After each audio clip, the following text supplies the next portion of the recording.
नमस्कार, मैं हूं चंद्रशेखर जोशी और आप देख रहे हैं अंतर्राष्ट्रीय खबरों का सबसे भरोसेमंद कार्यक्रम खबर दुनिया की। इस कार्यक्रम में हम आपको इस वक्त की बड़ी अंतर्राष्ट्रीय खबरें बताते हैं और दो बड़ी खबरों पर अपने विशेषज्ञ मेहमान के साथ चर्चा करते हैं। आज हम सूडान में गृह युद्ध के कारण आम लोगों का कत्लेआम और मानवीय संकट, साथ ही गाजा में पाकिस्तान की बढ़ती दिलचस्पी पर चर्चा करेंगे। कार्यक्रम के अंत में हम आपको बताएंगे कि किम जोंग के पास मौजूद जापानी बंधकों के परिवार क्यों मिले ट्रंप से, ट्रंप ने क्या दिया इन्हें जवाब। होंगी और भी महत्वपूर्ण अंतर्राष्ट्रीय खबरें, लेकिन आइए सबसे पहले आपको दिखाते हैं इस वक्त की अंतर्राष्ट्रीय हेडलाइंस।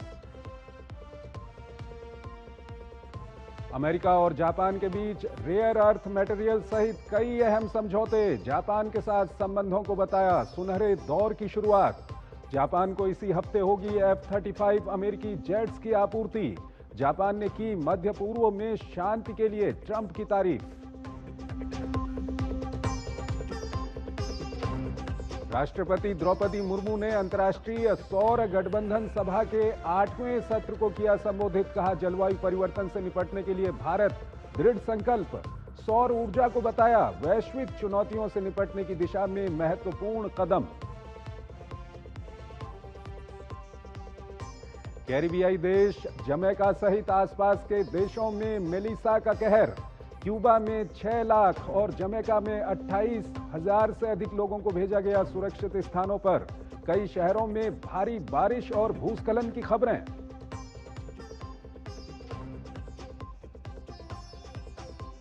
पॉल बिया एक बार फिर चुने गए कैमरून के राष्ट्रपति। 8वें कार्यकाल के लिए 53.66% वोटों के साथ जीता चुनाव। 92 वर्षीय पॉल 1982 से लगातार हैं देश के राष्ट्रपति।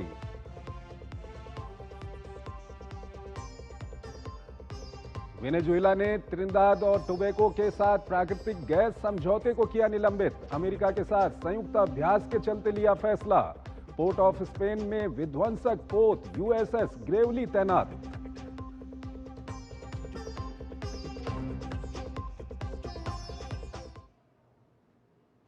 और आइए पहली खबर की ओर आपको लिए चलते हैं। अफ्रीकी देश सूडान में नए घटनाक्रम से संयुक्त राष्ट्र काफी चिंतित हो गया है। यहां भीषण गृह युद्ध के चलते हालात और खराब हो गए हैं। लाखों लोगों की जान पर बनाई है।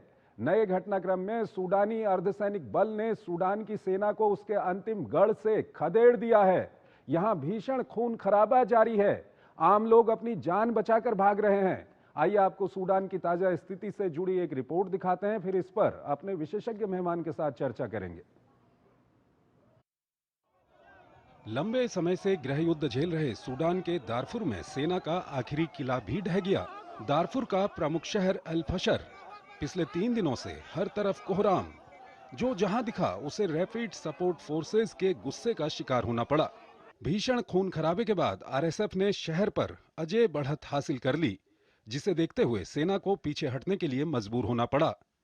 हालांकि सोमवार को सेना ने अपने आखिरी किले को बचाने की हर संभव कोशिश की, लेकिन RSF के लड़ाकों के सामने उसकी एक न चली। आखिरकार हथियार डालने पर मजबूर होना पड़ा।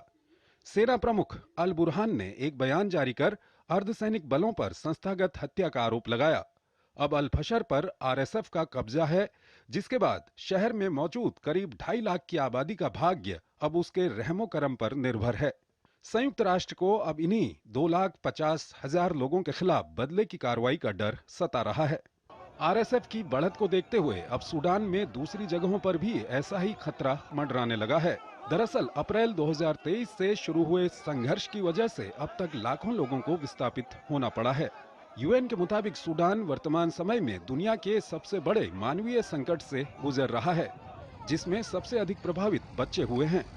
एंटोनियो गुटरेस ने सूडान की स्थिति पर चिंता जताते हुए RSF के हमले को इंसानियत के खिलाफ करार दिया। संयुक्त राष्ट्र के मानवीय कार्यालय ने कहा है कि दारफुर और कई अन्य शहरों में जातीय नफरत इस कदर हावी हो चुकी है कि यहां लाखों लोगों पर हर पल नरसंहार का खतरा मंडरा रहा है। 2 गुटों के बीच जारी वर्चस्व की लड़ाई में बच्चों को सबसे अधिक नुकसान पहुंचा। उनके लिए न तो कोई दवा उपलब्ध है, न ही भोजन। इतना ही नहीं, दारफुर और कोर्डोफन, ये दोनों शहर ऐसे हैं जहां कुपोषण की स्थिति गंभीर है। करीब 14 लाख बच्चे अकाल से प्रभावित हैं या अकाल के जोखिम वाले क्षेत्रों में रहते हैं। सूडान का तवीला भी एक ऐसा ही इलाका है जहां अल फशर से भाग रहे लोगों ने शरण ले रखी है। मानवीय सहायता की कमी से अब यहां भी कुपोषण का मामला बढ़ता जा रहा है। आंकड़े बताते हैं कि गृह युद्ध झेल रहे सूडान में 5 में 4 बच्चे शिक्षा से महरूम हैं। ऐसे बच्चों की संख्या करीब 1.5 करोड़ है। संयुक्त राष्ट्र की बार बार अपील के बाद भी मानवीय संकट इस कदर गहरा गया है कि कई शहरों में गंभीर बीमारियों का कब्जा हो चुका है। हाल के दिनों में हैजा, डिप्थीरिया, मलेरिया और डेंगू जैसी बीमारियां आम हो गई हैं, जिसकी चपेट में आकर युवा और बच्चे असमय अपनी जान गंवा रहे हैं। यूएन का मानवीय कार्यालय इन चुनौतियों से निपटने के लिए आगे तो आया है, लेकिन इसके लिए आ रही वैश्विक सहायता अपर्याप्त साबित हो रही है। और इस खबर पर ज्यादा बात करने के लिए हमारे साथ जुड़ रहे हैं lieutenant general Sanjay Kulkarni, retired विदेशी मामलों के जानकार हैं, सामरिक मामलों के जानकार हैं। उनसे हम बातचीत करेंगे। संजय जी, बहुत बहुत स्वागत है आपका हमारे इस कार्यक्रम में। संजय जी, ये जो सूडान में स्थिति बनी हुई है, अब तो आरएसएफ ने एक तरह से बहुत बड़ा झटका दे दिया है सूडानीज आर्मी को। क्या कुछ कहेंगे आप? पहली प्रतिक्रिया क्या है आपकी? चंद्रशेखर जी, बहुत बहुत धन्यवाद। हम सबको इजराइल और जो गाजा में हो रहा है उसके बारे में सब जानते हैं, लेकिन ये भी लड़ाई तकरीबन उसी समय में, वो अक्टूबर में शुरू हुई, ये अप्रैल 2023 से शुरू हुई और यहाँ पे 1.5 लाख लोग मारे जा चुके हैं और 120 लाख लोग यहाँ से पलायन कर चुके हैं। और दोनों गुटों के बीच एक जो बुरहान जो आर्मी चीफ उनका और गदेलो जो उनका रैपिड सपोर्ट फोर्स का जो चीफ है, और दोनों के बीच में 2023 से जो लगातार लड़ाई चल रही है उसको देखते हुए, और ये भी जैसे आप लोगों ने बिल्कुल ठीक कहा, अब जो लड़ाई है वो एक अरब और जो वहां पे जो काले लोग हैं उनके बीच में जबरदस्त भयानक लड़ाई चल रही है और माना जाता है कि सब लोगों को बेतरतीब मारा जा रहा है। और कहीं ना कहीं लगता है कि येमेन जो है वो रैपिड सपोर्ट फोर्स के साथ खड़ा दिखता है, इजिप्ट जो है वो ये सूडान आर्मी के साथ खड़े दिखते हैं, सऊदी अरेबिया और बहरीन ने काफी मध्यस्थता करने की कोशिश की, लेकिन उस मध्यस्थता को अभी तक कोई नतीजा हासिल नहीं हुआ। और सूडान जहाँ पे सोना निकलता है उसके बावजूद भी वहां पे इतनी गरीबी, इतना बुरा हाल, बच्चों का तो पूछो मत क्या हो रहा है वहां पे, बहुत ही बुरा हाल है। आज की तारीख में सूडान जो अफ्रीका में तीसरा सबसे बड़ा देश माना जाता है, 1.9 मिलियन स्क्वायर किलोमीटर का देश, 40 मिलियन की आबादी आज की तारीख में, और नाइल नदी जो इजिप्ट के होते हुए गुजरती है उसके कारण वहां पे आर्मी का दबदबा है। खार्तूम जरूर आर्मी के पास है, पर अब जैसे आपने कहा दलपुर जो है वो पूरा का पूरा रैपिड सपोर्ट फोर्स में के पास आ गया है।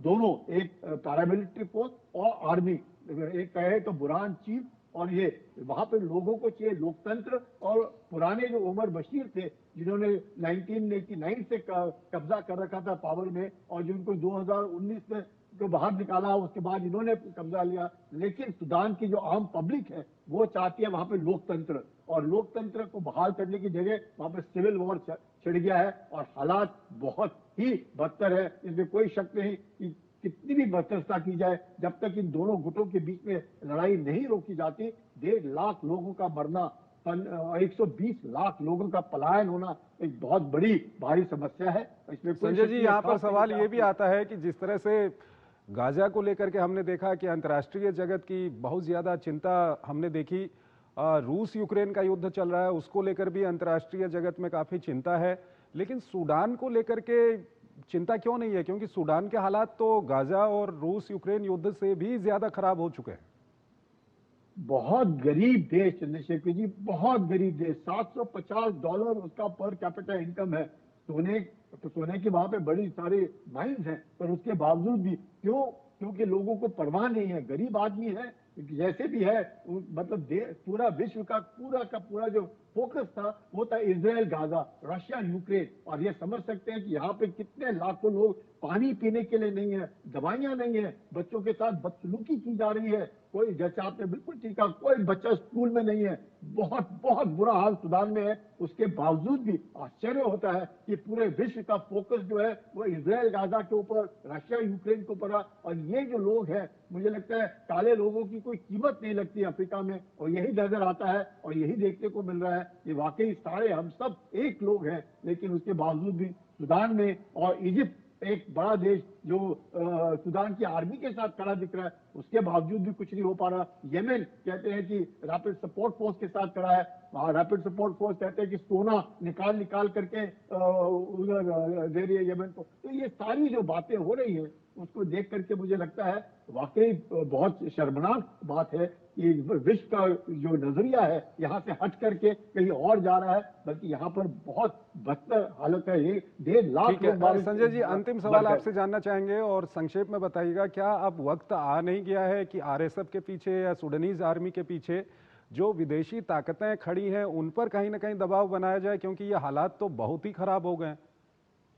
हालात तो बहुत खराब है, दबाव डालना है, दबाव डाल भी रहे हैं। सऊदी अरेबिया और बहरीन मध्यस्थता कर भी रहे हैं। तकरीबन सारे देश ही मुस्लिम देश है, तो एक दूसरे के बीच में सब जानते हैं, और अरब देश है, अफ्रीकन देश, पर उसके बावजूद भी कोई सुन नहीं रहा। और इसके लिए कोई ये नहीं कह रहा कि इस लड़ाई को रोकने के लिए हमें नोबेल प्राइज मिले। यहाँ पे कोई बातचीत ही नहीं हो रही है इसके बारे में। सिर्फ लोग मर रहे हैं, मारे जा रहे हैं, और यहाँ पे लोगों की कोई कीमत नहीं दिखती है। बहुत बुरा हाल है, और वाकई पूरे विश्व को सोचना पड़ेगा कि बच्चों के साथ जो बदसलूकी हो रही है वो वाकई बहुत बहुत बुरा हाल। चंद्रशेखर जी, मानने की बात है कि इतनी मध्यस्थता करने के बावजूद भी इजिप्ट मदद कर रहा है इसराइल की। इजिप्ट के लोग जाकर के वहां पे गाजा में कहाँ पे मृतक है उनकी मदद करने की कोशिश कर रहा है, लेकिन यहाँ पर कोई मदद नहीं किसी की। मुझे लगता है बिल्कुल ही भगवान भरोसे ये सुडान देश चल रहा है। ठीक है संजय जी, हमारे साथ बने रहिएगा। एक और महत्वपूर्ण खबर है, उस पर अभी हम आपसे बातचीत करेंगे। पाकिस्तान क्या गाजा में बड़ी भूमिका निभाने जा रहा है,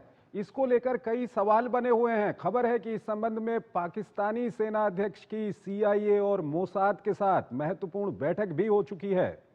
खबर यह भी है कि पाकिस्तान गाजा पट्टी में 20,000 सैनिकों को भी तैनात करने वाला है।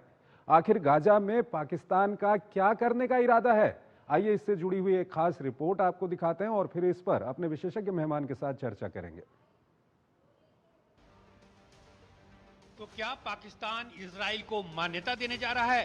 पाकिस्तान में ये सवाल पिछले कई महीनों से पूछे जा रहे हैं। जानकार इसका जवाब पश्चिम एशिया में पाकिस्तान की बढ़ती दिलचस्पी में ढूंढ रहे हैं। पाकिस्तान के प्रधानमंत्री शहबाज शरीफ एक बार फिर सऊदी अरब के दौरे पर हैं और क्षेत्र में सऊदी अरब अमेरिका का बड़ा सहयोगी रहा है। तो क्या पाकिस्तान सऊदी के सहारे पश्चिम एशिया के ग्रेट गेम में अपनी जगह तलाश रहा है? पाकिस्तान के इरादे की झलक तभी साफ हो गई थी जब राष्ट्रपति ट्रंप ने गाजा शांति समझौता समारोह के दौरान कहा था कि यहाँ मौजूद सभी देश अब्राहम अकॉर्ड का हिस्सा बनने जा रहे हैं। उस वक्त पाकिस्तान के प्रधानमंत्री शहबाज शरीफ भी मंच पर मौजूद थे। तब उन्होंने इससे इनकार करने के बजाय ट्रंप की जमकर तारीफ की और उन्हें नोबेल प्राइज दिए जाने तक की वकालत कर डाली। अब गाजा संघर्ष विराम समझौते के दूसरे चरण के तहत वहां अंतर्राष्ट्रीय स्थितिकरण बल की तैनाती पर बात तेजी से आगे बढ़ रही है, तो पाकिस्तान भी अपनी भूमिका निभाने के लिए तैयार दिखाई दे रहा है। शहबाज शरीफ के करीबी राना सनाउल्लाह ने कहा है कि अगर पाकिस्तानी सेना को गाजा में शांति स्थापित करने का मौका मिले तो इससे बेहतर कुछ नहीं हो सकता।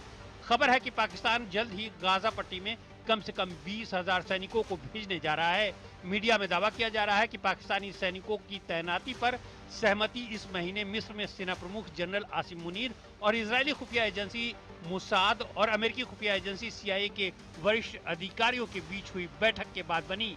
दिलचस्प बात यह है कि पाकिस्तान इजराइल को एक देश के तौर पर मान्यता भी नहीं देता है, फिर भी मुनीर मोसाद के अधिकारियों के साथ मुलाकात करते हैं। अब इसे लेकर पाकिस्तान में भारी विरोध भी शुरू हो गया है। वैसे तो इस योजना के तहत पाकिस्तान गाजा में मानवीय पुनर्निर्माण के बहाने सीमित सैन्य उपस्थिति रखेगा, लेकिन बताया जा रहा है कि असली उद्देश्य हमास के बचे हुए लड़ाकों को निष्क्रिय करना और गाजा इलाके में पश्चिमी देशों के निर्देशों के तहत स्थिरता कायम करना होगा। इस मिशन में पाकिस्तानी सेना इंडोनेशिया और अजरबैजान के साथ काम कर सकती है। इस आशंका को जॉर्डन के किंग अब्दुल्ला के उस बयान से भी बल मिलता है जिसमें उन्होंने कहा कि अगर ट्रंप की संघर्ष विराम योजना के तहत किसी देश से गाजा में शांति लागू कराने की जिम्मेदारी लेने को कहा गया तो इस स्थिति में देश इसे अस्वीकार कर देंगे।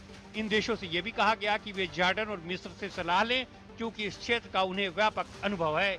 इसी कड़ी में मुनीर ने शाह अब्दुल्ला और सेना प्रमुख से मुलाकात भी कर ली है।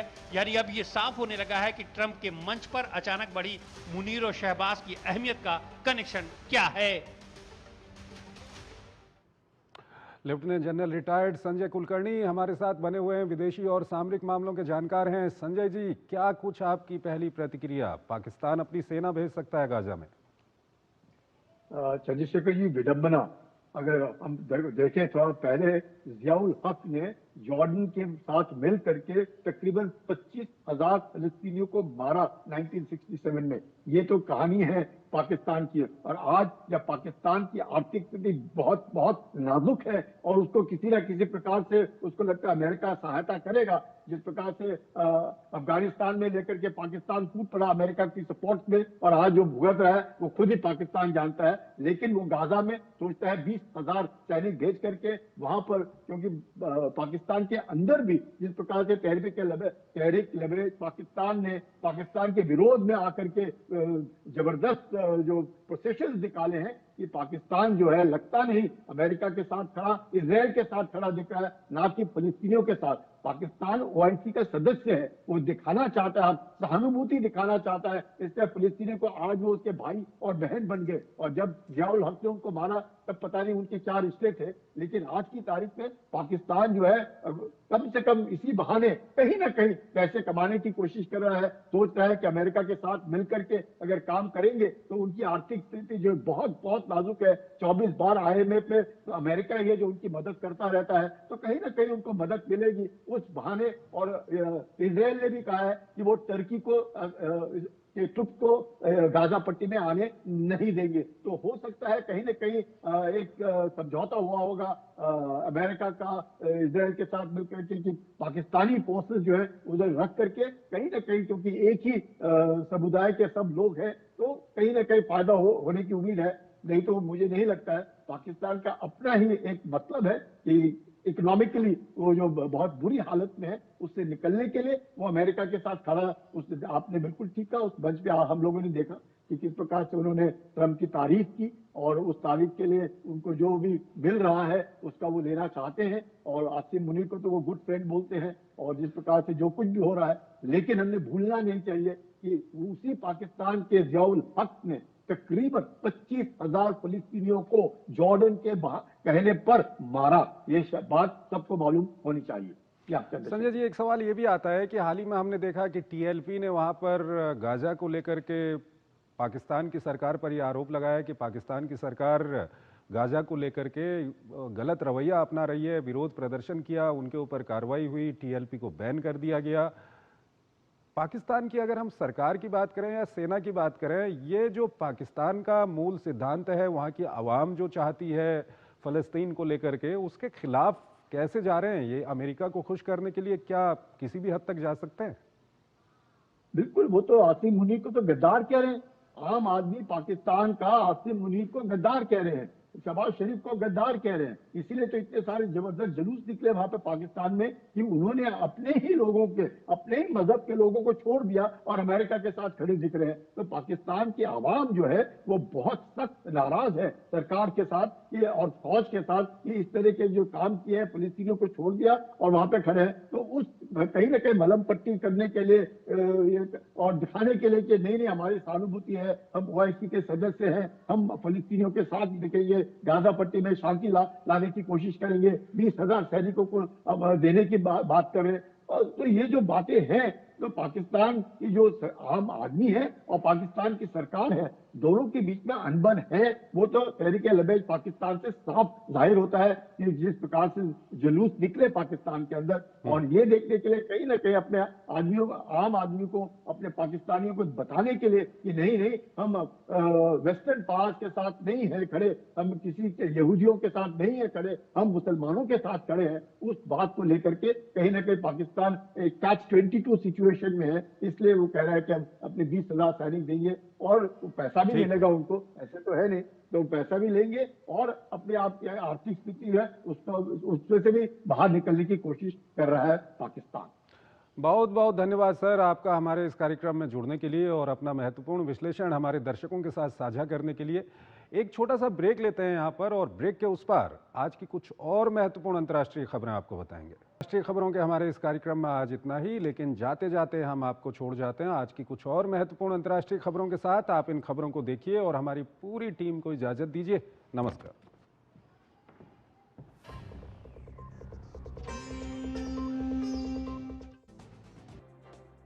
अमेरिकी राष्ट्रपति डोनाल्ड ट्रंप ने अपनी 3 दिवसीय जापान यात्रा के दौरान जापान की पहली महिला पीएम साने ताकाइची से मुलाकात की। इस दौरान दोनों देशों के बीच रियर अर्थ मेटल के उत्पादन और आपूर्ति में सहयोग के लिए एक समझौते पर हस्ताक्षर हुए हैं। इसके अलावा दोनों देशों के बीच अमेरिकी कृषि निर्यात और जापानी इलेक्ट्रॉनिक्स ऑटो पार्ट्स पर टैरिफ कम करने वाले एक द्विपक्षीय व्यापार समझौते पर हस्ताक्षर हुए हैं।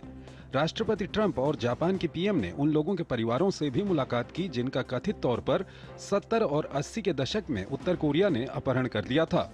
परिवारों ने ट्रंप से मामला उत्तर कोरिया के साथ उठाने की अपील की, जिस पर ट्रंप ने हर संभव मदद का आश्वासन दिया।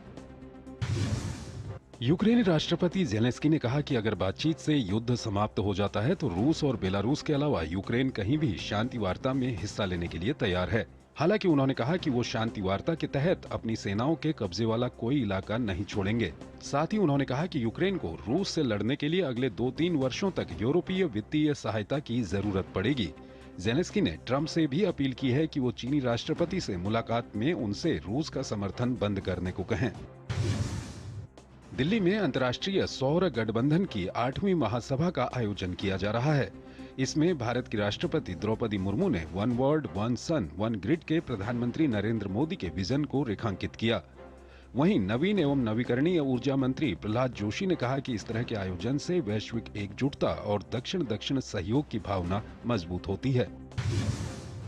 अमेरिका के राष्ट्रपति ट्रंप के टैरिफ के बीच चीन और दक्षिण पूर्व एशियाई राष्ट्र संघ आसियान ने अपने मुक्त व्यापार समझौते को अपग्रेड किया है। इस व्यापार समझौते पर कुआलालंपुर में 47वें आसियान शिखर सम्मेलन के दौरान हस्ताक्षर किए गए, जिसमें चीनी प्रधानमंत्री ली कीयांग और मलेशियाई प्रधानमंत्री अनवर इब्राहिम भी उपस्थित थे। कैमरून के राष्ट्रपति पॉल बिया ने 8वें कार्यकाल के लिए 53.66% वोटों के साथ चुनाव जीत लिया है। बता दें कि पॉल बिया 92 वर्ष के हैं और 1982 से लगातार देश के राष्ट्रपति पद पर बने हुए हैं। हरिकेन मेलिसा 2025 का सबसे ताकतवर तूफान बन गया है। ये कैरिबियाई देश जमैका की ओर बढ़ रहा है। इससे पहले ये हैती और डोमिनिकन रिपब्लिकन में तबाही मचा चुका है। मेलिसा की रफ्तार 282 किलोमीटर प्रति घंटा तक पहुंच गई है। इससे ये कैटेगरी 5 का हरिकेन बन गया है। ये तूफानों की सबसे खतरनाक श्रेणी है।